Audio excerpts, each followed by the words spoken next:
calm, focused happiness. It's great to be here with a man who thinks outside the box and he isn't afraid to break rules in order to pursue his goals. That's one of the things. And yes, I know he's a trailblazer in the area of electric vehicles. Car racing is one of his things. I'm really, really excited today to be here with Jerry Kroll. Jerry, are you in mindfulness mode today? I woke up in mindfulness mode and I'm at 10/10 right now. Oh, fantastic. So what does mindfulness mean to you, Jerry? What I like to do on Saturday and Sunday mornings, it's the one time I get to run, and running gives me the peace. I've done 40 marathons to date, 5 Boston marathons. Wow. And it's the chance to get in touch with my body, push myself, not to the limit, but out of my comfort zone, and be comfortable with being uncomfortable. And there's something visceral about getting in touch with your body, because we really don't do that often anymore. So connecting mind and body for 12K or 10K, that's my true definition of mindfulness. Well, that's really interesting to talk to you and to hear your definition of mindfulness. So you really fully believe in the idea of electric vehicles. That's something I know. There are some people that say electric vehicles, the whole idea is flawed for one reason or another. Why do you think this is an idea we should carry forward into airplanes, into other kinds of transportation? Why do you think it's such a great positive idea? Because I've actually done the math. Right now, you're in Canada, I'm in Canada. And the shocking part right now is we know that Canada is on fire from coast to coast. Yeah. Over 20,000 people have been evacuated from their homes. Mm-hmm. And we all know why. It's because of climate change. Yes. That's what's happening. And at the same time, our government and some governments in certain provinces are discussing new oil pipelines, which Right. is the definition of insanity. Mm-hmm. So there is really only one way of moving away from fossil fuels, and that's with a simpler, less expensive, easier to maintain form of propulsion, which is electrification. There's not an internal combustion motor in the world that can keep up with an electric motor vehicle. That goes for motorcycles, scooters. There's so many bicycles in Vancouver and quite frankly around the world that'll do 30, 50 kilometers an hour. I see tiny little moms with 2 little kids on the back of the bikes going up hills in these, like, it's not just cleaning up the environment, but it's giving these little families memories that'll last for 10 or 20 years, where they weren't in a gas guzzling vehicle going to school. They're being ridden by their mom on an electric bicycle. From a human perspective, that's so important. 100% of any battery pack can be recycled if you go cradle to cradle on that, right? And this is for all the oil industry people. 100% of a battery can be recycled. If anybody can explain to me how you recycle a tank of gasoline once you've burnt it, I would love to listen to that, because That would be interesting, wouldn't it? I've not had anybody be able to explain to me how that happens. So if anybody comes up to you and suggests to you that there's anything other than the answer in electrification, they either haven't done the math / lived under a rock, or they're part of the oil and gas industry. Right. Well, what do you There say is. to people that are really concerned about the fire hazards? And we've heard about fires that have been a result of, charging batteries and Again, it's the charging. math. It's the math. It's the math, Bruce. Okay. Seriously. One out of 10,000 gas cars will catch fire today. 1 out of 10,000. 1 out of 10 million electric cars will catch fire. Okay. It is 1/1000th as likely for an electric car to catch fire as a gas car. I'll take it a step further just to illustrate the point. 100% of the combustion vehicles on the road are actually on fire because that's how they run. That's how they run. They're Yeah. all on fire. Interesting. 0% of the electric cars are on fire. So once again, the oil industry people, or as I call them, gas holes, Oh, are trying to perpetuate some sort of a myth in the same way that the tobacco industry, which is equally as evil, mhm. were out there saying, lung cancer or no lung cancer, it's your right to choose to smoke or not. That's evil. Mm. And to perpetuate fossil fuels in this time when we all can see what it's doing, the tens of thousands of people who are being kicked out of their own homes that they'll probably never see again, and they're trying to build pipelines because they can make a buck. That's a certain level of evil that we don't need in Canada or quite frankly anywhere. Yeah, we certainly don't need it. That's for sure. When I came to Vancouver 10 days ago and I went downtown to where the Web Summit conference was, one of the first things I saw was this very unusual vehicle parked there. I quickly took a picture of it and I thought, well, this is something I haven't seen before. A Mhm. one-seater car, a one-seater electric car. Tell us Amazing. about it. Well, it's the Solo. The website is solo.car. We started manufacturing them in 2017 in Vancouver. We Hmm. opened up a second factory in China, a third factory in Arizona, Phoenix, and we're Hmm. just opening up a new factory in Barcelona, Spain now. Over 90% of the cars on the road around the world have one person in a five-person car. 90%. 90%. And if you Wow. pay attention and actually look in cars, you would swear it was more than 9 out of 10. It is a lot. Wow. So as roads get more congested, as parking spots become more of a premium, you're paying 40, 50, $60 a day just to park. Hmm. Having a mission specific vehicle so you can drive in a one person car that has air conditioning, Bluetooth, all these lovely things, but you're driving by yourself, going to work or shopping, whatever, mission specific vehicle.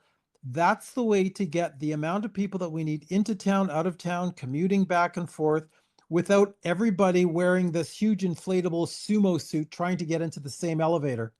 Right. Yeah. Yeah. Very interesting. How many of those cars are out there, Jerry? We have 1,000 out there right now. The new Solo GTs are the ones coming from Barcelona. We've partnered up with an electric race car company over there for the next level. 130 kilometers an hour, 200-kilometer range, beautiful cars, Solo GTs. We'll have the first 100 coming out starting December. These are the European built ones that'll be sold in Europe and North America. Within a year, we'll have the high speed tooling there to be able to make 200 or 300 per month. Again, splitting that production between North America and Europe. So a 200-kilometer range, so they can go that far once you've charged them. How do they do in a Canadian winter?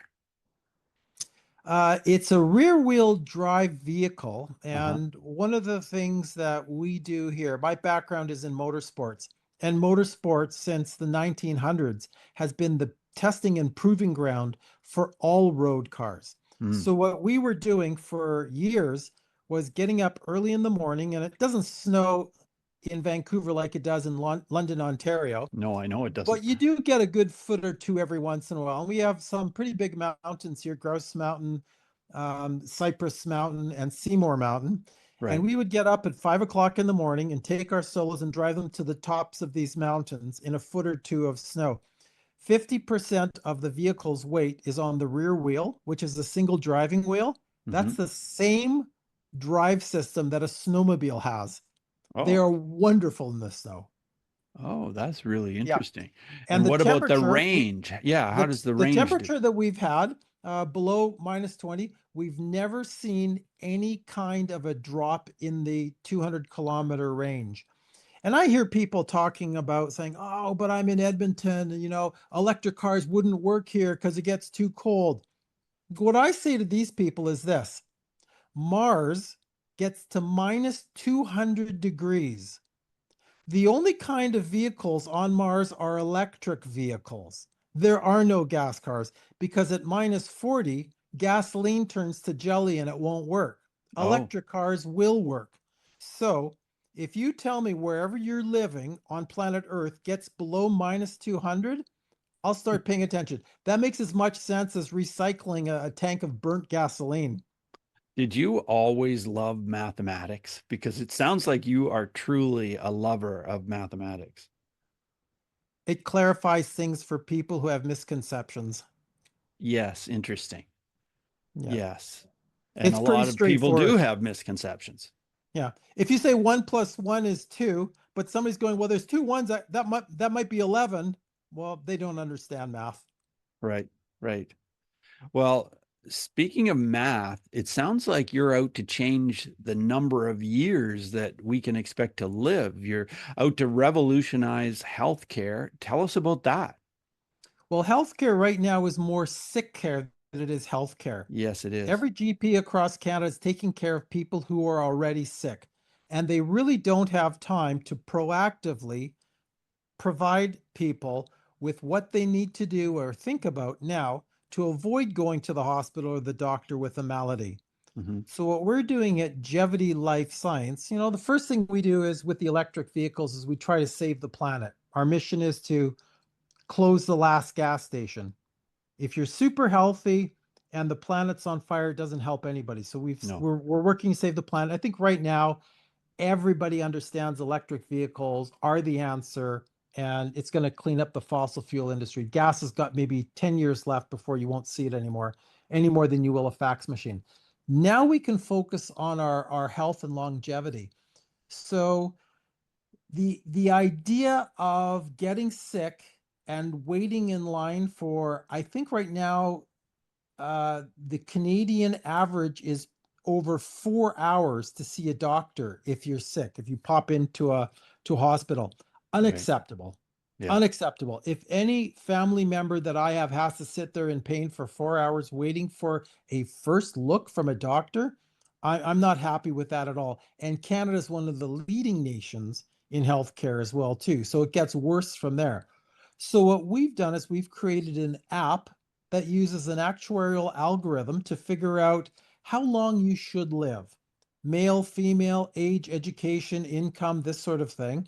And what we do is we overlay your VO2 max as to what it should be for your category. And then based on your VO2 max, we either add or subtract your longevity based on where you are and what direction you're going to. And your VO2 max is the gold standard of determining how healthy you are and how long you're going to live. Very interesting. Well, your book, Beyond Elon, I know the subtitle says the You next mean great this one here? that one. That's the one. Okay. The next great EV and living past 200. Well, even if you are incredibly healthy, how are we going to live past 200? And how many people have already lived past 200? I haven't heard of anybody, but maybe you have. I don't know. Just in myth. The Okay. longest person, the longest age so far is 122 and a half years. Okay. A French lady lived that long. But we live in different times now. We live in times of spectacular computers. We've sequenced the genome. We know what's going on inside of us and around us.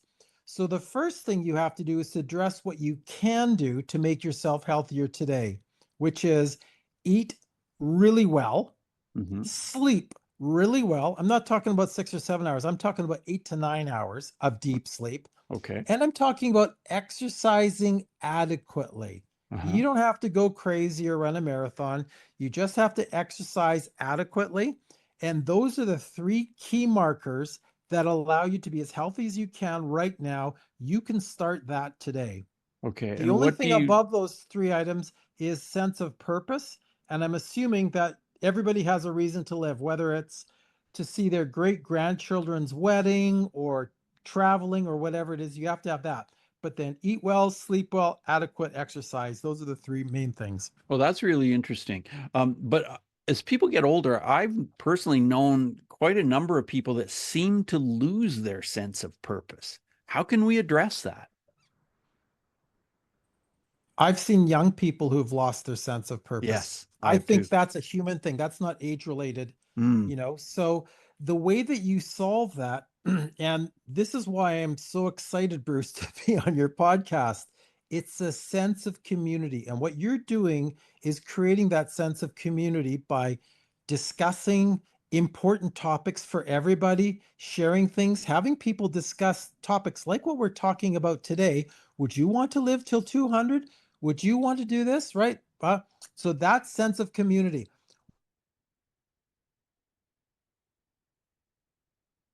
What I tell people who are seeing Jevitty for the first time, I say, what would you give with your great, great, great grandparents? What wouldn't you give? And then let me flip that around. What do you think they would have given to have brunch with you?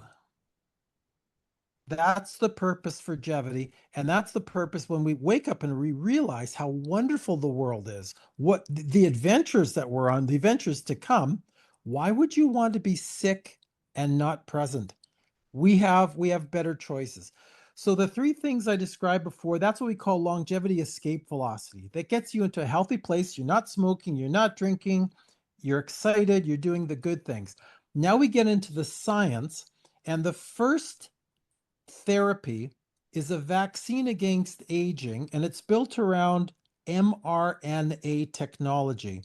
And in the next 5 to 10 years, you will see a vaccine come out with mRNA that'll instruct your liver, which is a bioreactor for your body, to help your body produce the same blood that you were producing when you were 20 years of age. cool. That's It's a really very interesting. elegant thing to understand. They've done tests like this before where they've transfused young blood into older people, older mice, older any kind of an animal, and it always rejuvenates. Oh, On a molecular level, it rejuvenates. But taking blood transfusions from younger people, it's something that's kind of frowned on, even though it happens all the time.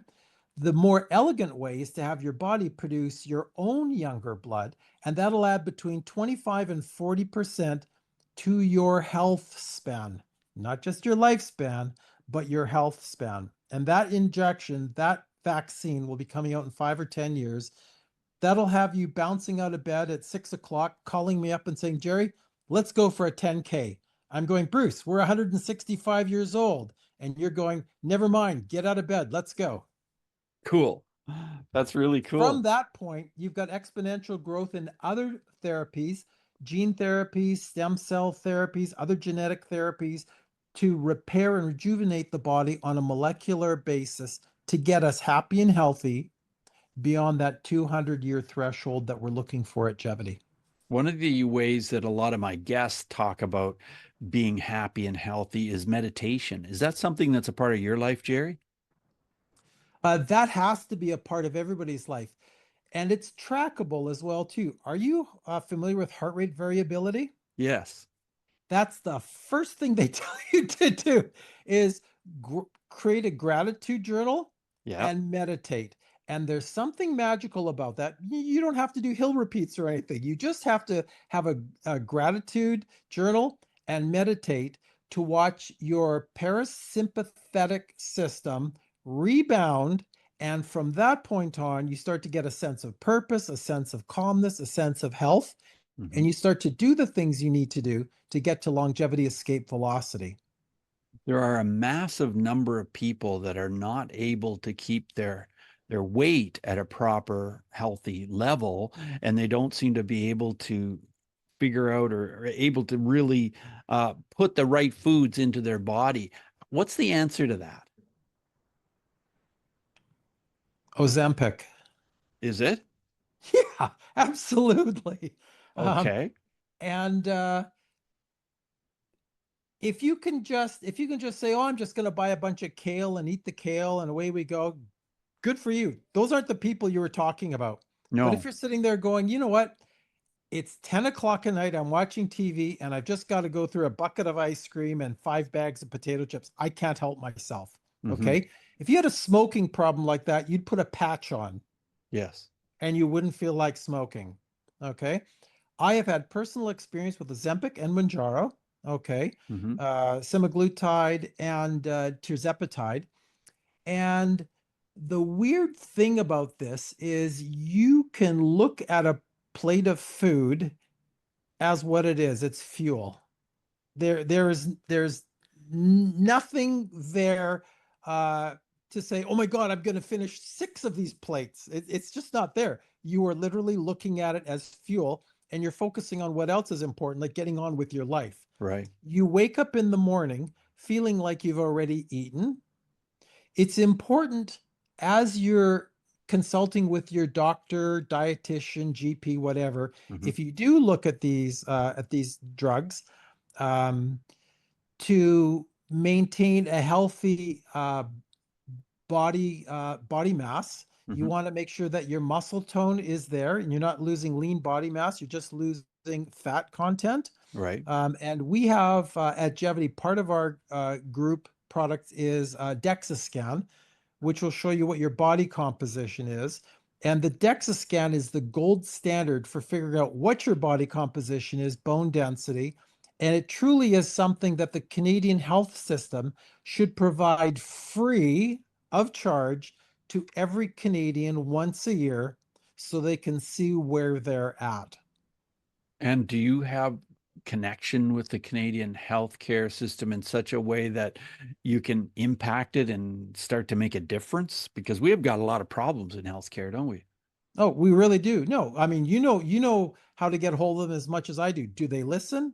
Yes. Absolutely not. They're just Right. going, hey, we've got a bunch of sick people here. We'll call you back when we're done, and they'll never be done. So Yeah. you've got that cycle going on. Naturopaths, those are the people, I kind of have a cliff in mind, right? Hmm. General practitioners in the Canadian health system are at the bottom of the cliff. The people who Hmm. have fallen, they've hurt themselves, that's what they're taking care of. A naturopath is at the top of the cliff for the people who say, I don't want to fall off the cliff. What can I do?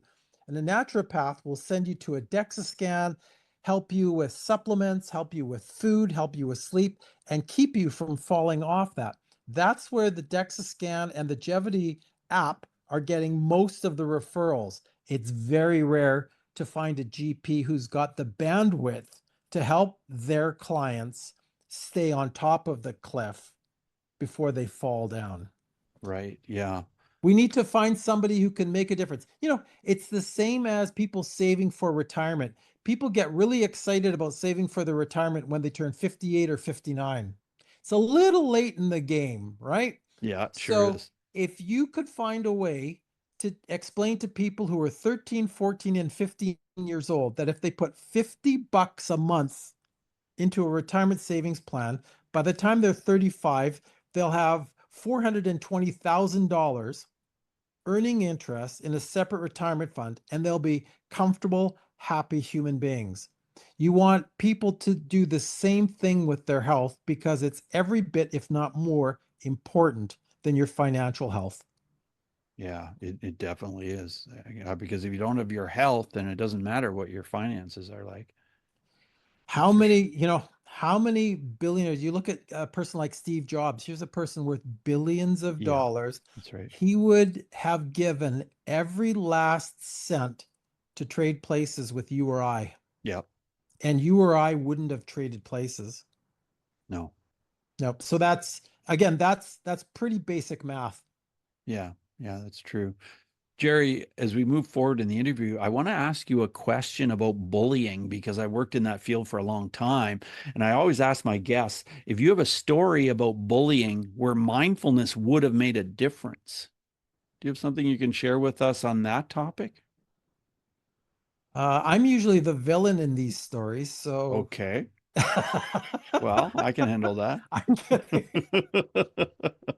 You know, I'm really comfortable that in this day and age where we're at in 2025, that there's enough people like you and I and your listeners and viewers on this podcast that if anybody saw any kind of bullying going on, we wouldn't even have to step in. There'd be more than enough people who would step in and say, "Hey, that's not right."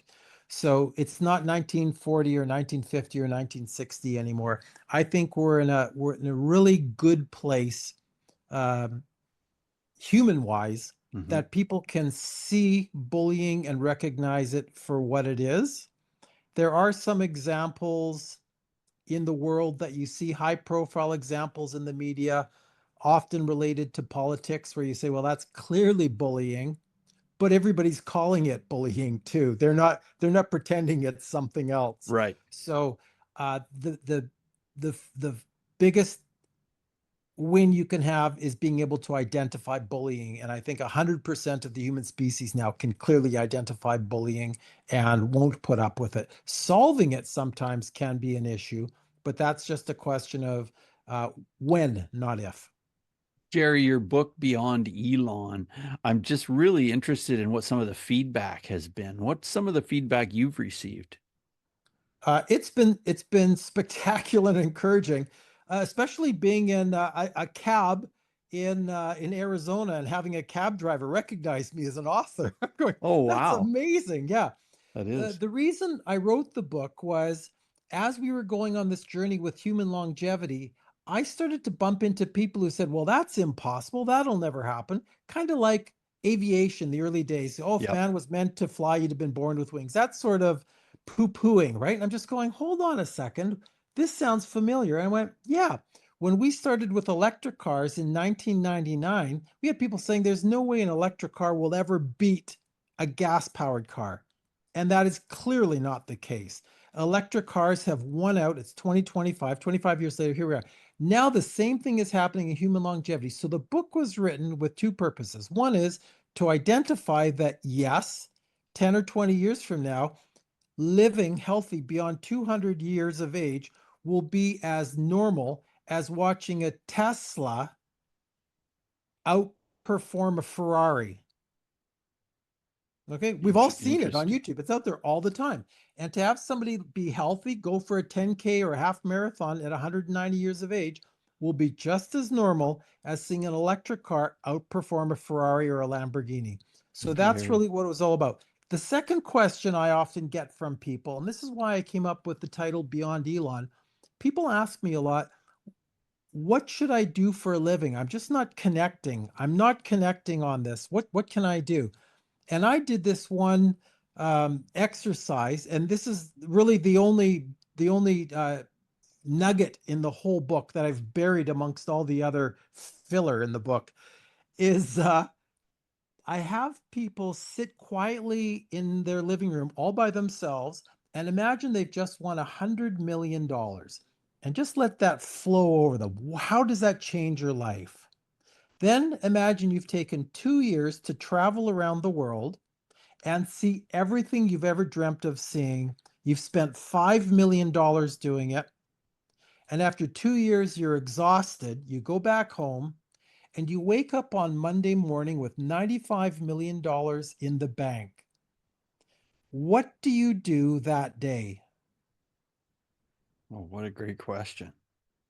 But it's a question that's individual to each of us, because like snowflakes, we've all had a different experience. And you just let that ruminate, and something will pop up from your unique experience where you're going, wow, if I had 95 million bucks in the bank and it was a Monday morning, I would blah, blah, blah. When I did that exercise, I come from a background of horticulture, growing flowers, selling, and I was really good at it and I enjoyed it. But when I did that exercise, I went, truth be told, if I had that kind of money, I'd be doing something in car racing because I love car racing. Right. I don't want to drive the race cars professionally because that's scary. But what I did was I started raising money from sponsors for car racing. And I never was as successful in anything as I was in that, because every day was like a holiday. Oh, There's something inside you, me, everybody listening to this podcast, that if you do that exercise, you'll say, I would bake cookies, I would paint, I would start a theater, I would something in there. You should not only do that for yourself, but you should do that for the rest of us, because whatever you do will be spectacular. And even I will pay you for that. have you driven some race cars though? I mean, have you raced? I race all the time. Yeah. That's what I Not only thought. that, I thought you did. I've also corrupted my wife who didn't race before. Uh-huh. So now I race a Tesla, she races a Lamborghini, and we race against each other Yeah. all the time, and the loser makes dinner. So who makes dinner? She's a better cook. I'm a better driver. She's a better cook. Well, tell us the mindfulness it takes to be a great race car driver. Yeah, that's really interesting. There's a show on Netflix called Drive to Survive, and that really is the motorsports 101 of the answer to your question, what it takes. And right now, there's a drama playing out in real time between the two leading drivers, Lando Norris, who's an extremely talented driver, but a little bit critical of himself and a little bit fragile, versus his teammate, who's also another just delightful young man, very grounded, very low key, very mindful, who just focuses on the job at hand. And these two are going back and forth. Everybody loves both of these guys, but it appears that the calmer of the two, the one who's less self critical, Mhm. appears to oftentimes have the upper hand. And this is not picking favorites or anything, but it's perhaps a lesson happening at a very high level for us to say, you know what? Let's try to be our own biggest cheerleader. Just be mindful and get down to the job instead of being too critical of ourselves so that we can be as successful as possible. The same way that you would want to encourage a child or an employee, treat yourself the same way. Yeah, such good advice. As we move forward in the interview, I want to ask you 5 quick answer questions, Jerry. So just 30-second answers are perfect. The first one is this: who is one person that's been a really powerful mindfulness influence in your life? The Dalai Lama, I saw Mm, him talk once. You can ask that guy 50 questions and he will come back with 50 answers that will change your world. The guy is unbelievable. wow. Yeah. Yeah. My second question is about emotions. How has mindfulness helped you to deal with your emotions differently? Perspective, mindfulness and perspective in my mind are the same thing.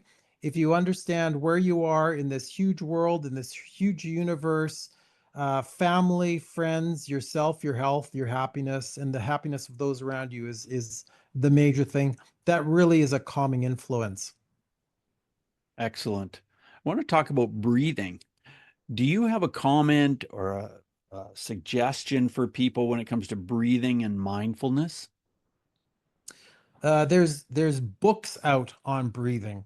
Yeah. And I have a running coach who's a two-time marathon Olympian for Canada. Hmm. And every time we're out there, we're talking about breathing, not Yeah. just the depth of the breathing, not just about the number of breaths you take, but breathing through your nose instead of your mouth, things like that. Really in-depth things, how much oxygen your body is taking in. It's such a complex and important part of life, just like eating. Right. Yes. Is there a book that you would recommend that's related to mindfulness?